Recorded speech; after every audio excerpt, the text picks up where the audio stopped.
प्रिय विद्यार्थियों, अब मैं महादेवी वर्मा जी द्वारा रचित गिल्लू नामक पाठ का सरलार्थ स्पष्ट करने जा रहा हूँ। कृपया ध्यान से सुने। सोनजूही एक प्रकार का पीला फूल होता है और आज उस लेखिका कह रही है कि आज उसमें एक पीली कली दिखाई दी, जिसे देखकर लेखिका को अचानक गिल्लू गिलहरी की याद आ जाती है। अनायास का अर्थ होता है अचानक और हरितिमा का अर्थ होता है हरियाली। लघु जीव छोटा प्राणी और सघन का अर्थ होता है घना। स्वर्णिम सुनहरी। प्रायः गिल्लू हरी लताओं के बीच में उछल कूद मचाता था, स्थिर रहता था और जब कभी लेखिका को देखता था तो बहुत चुस्ती फुर्ती के साथ भागता हुआ आता और लेखिका के कंधे पर चढ़ जाता, उछल कूद मचाता था, उनके प्रति स्नेह भाव व्यक्त करता था।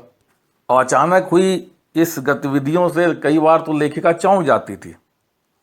लेखिका बता रही है कि उस समय उसे वो पीली फूल की कली की खोज रहती थी और आज तो उसे वहीं गिल्लू के रूप में उस कली को मान करके कि शायद गिल्लू जो है इसी रूप में आज अवतरित हुआ है, प्रकट हुआ है, क्योंकि लेखिका ने गिल्लू ने जब प्राण त्याग दिया था तो उसके मृत शरीर को वहीं सोनजूही की का जो पौधा था उसे मिट्टी में नीचे दफना दिया था। लेखिका को वह दिन याद आ जाता है कि जब एक दिन गमले की दीवार के बीच में गिलहरी का एक छोटा सा बच्चा गिरा पड़ा था और 2 कौवों ने उसे घायल कर दिया था। लोगों का कहना था कि कौवे की चोंच लगने के बाद यह जीव बचता नहीं, पर लेखिका ने उसके रक्त को रुई से साफ करके पेंसिलिन आदि का मरहम लगाया। 3-4 महीने में उसकी चमक आ गई और लेखिका ने उसका नाम गिल्लू रख दिया। उससे पहले कौवे की बात आई तो कौवे के बारे में लेखिका ने कहा कि यह काक भुसुंडी भी बड़ा विचित्र पक्षी है। वह कई बार विशेष आदर प्राप्त करता है और कई बार उसे अपमानित होना पड़ता है। कई बार उसका आदर किया जाता है और कई बार अनादर। श्राद्धों में पितरपक्ष में लोग कौवे को आदर सहित बुलाते हैं। पितृपक्ष में हमसे कुछ पाने के लिए हमारे पूर्वजों को कौवा बनकर ही प्रकट होना पड़ता है, ऐसा हमारे समाज में माना जाता है। इसके माध्यम से ही दूर बसे प्रियजनों के आने का संदेश मिलता है। उस समय यह कौवा सम्मान प्राप्त करता है, समादरित होता है। लेकिन जब कौवा कांव कांव करके हमारा सिर खा जाता है तब यह अनादरित होता है, अर्थात अपमानित होता है। इस कौवे का तिरस्कार किया जाता है। बच्चों, मैंने पहले ही स्पष्ट कर दिया है कि किस तरह से दीवार की संधि में छिपे हुए, दीवार के बीच में छिपे हुए एक छोटे से जीव को जो गिलहरी के रूप में था उसे लेखिका ले करके आई। उस छोटे से घायल बच्चे को उन्होंने मलहम लगाया, उसकी सेवा की। कुछ लोगों का मानना था कि अब वह बच नहीं पाएगा, परंतु लेखिका का मन नहीं माना और उसने धीरे से उस गिलहरी के बच्चे को उठाकर कमरे में ले आई।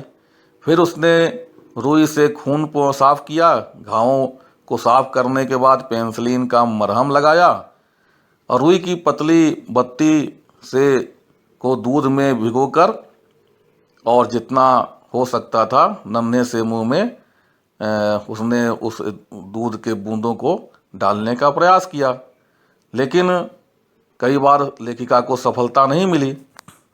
प्रारंभ में लेखिका कोशिश करती रही कि किसी तरह से गिल्लू के मुख में दूध की कुछ बूंदें जाएं, क्योंकि एक तो वह चोटिल है और खून भी निकल चुका है, ऐसे में कुछ खाएगा पिएगा नहीं तो उसका जीवित रह पाना मुश्किल है। लेखिका ने इसी क्रम में अपना प्रयास किया और उसे अंततः सफलता मिल गई। तीसरे दिन जाकर के लेखिका निश्चिंत हो पाई, जब गिल्लू ने अपनी अ, अपने दो नन्हे पंजों से लेखिका की उंगली को पकड़ लिया। और यही नहीं, नीले कांच के मोतियों जैसी आंखों से इधर उधर देखने लगा। तो बच्चों 3-4 महीने में उसके स्निग्ध रोएं, स्निग्ध का अर्थ होता है चिकना, और झब्बेदार का अर्थ होता है घना। तो चिकने घने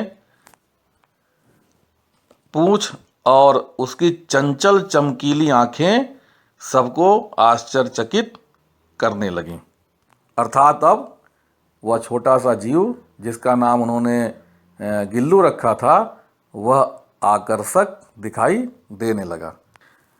तो बच्चों अभी तक आपने यह पढ़ा कि किस तरह से लेखिका को सोन जूही का पौधा देख करके ही गिल्लू की अचानक याद आ गई। फिर वह दिन भी याद आया कि किस तरह से उसे वह घायल अवस्था में ले करके आई थी।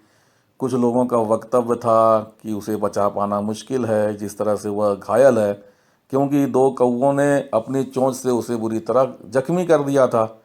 लेकिन लेखिका हिम्मत नहीं हारी और जीवों के प्रति दया का भाव रखने वाली लेखिका ने बड़े धीरे से उसकी सेवा अपने हाथों से उठा करके लाई। फिर सेवा शुश्रूषा की, उसे उसके घाव को पोंछा, पेंसिलिन का मलहम लगाया और अथक प्रयास करते हुए उसे दूध पिलाने का प्रयास किया, जिसमें उसे सफलता मिल गई। तो 2-3 दिन के बाद उसमें थोड़ी चेतना आई और एक बार जब उसने लेखिका के उंगलियों को पकड़ा अपने नन्हे पंजों से, तब लेखिका को इस बात का एहसास हुआ कि अब गिल्लू अच्छे ढंग से स्वस्थ हो जाएगा और फिर उसका शारीरिक विकास भी धीरे धीरे होने लगा और वह घर का एक सदस्य के रूप में अपनी उपस्थिति दर्ज कराने लगा। आगे की चर्चा तीसरे पीपीटी में होगी।